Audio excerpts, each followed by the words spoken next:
જય સ્વામિનારાયણ, જય કષ્ટભંજન દેવ।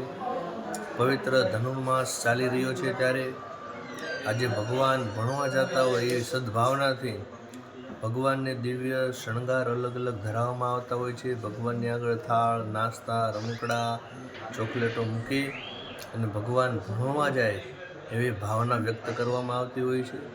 ત્યારે ધનુર્માસની અંદર વિશેષ ભજન ભક્તિ કરવાનો પણ મહિનો કહેવાય।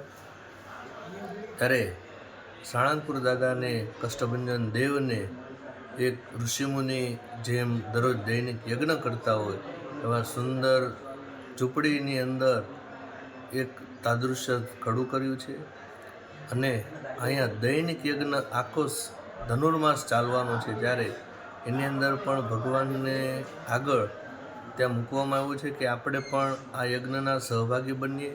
તો આપણે આ ધનુર્માસ નિમિત્તે જે કોઈ ભક્તોને યજ્ઞ કરવાની સદભાવના હોય તે પણ આ પુણ્યનું ભાથું ભરી શકે છે। એવા ઉમદા હેતુથી આખો મહિનો પણ સાળંગપુર દાદાના નિશ્રામાં યજ્ઞ થવાનો છે અને આવા અલગ અલગ દિવ્ય દર્શન કરવા માટે આ મહિનાની અંદર આપને શનિવાર, મંગળવાર, રવિવાર, અમાસ, પૂનમ વગેરે દિવસોમાં દર્શન કરીને આનંદિત થવા માટે પધારજો દાદાના આશીર્વાદ લેવા માટે।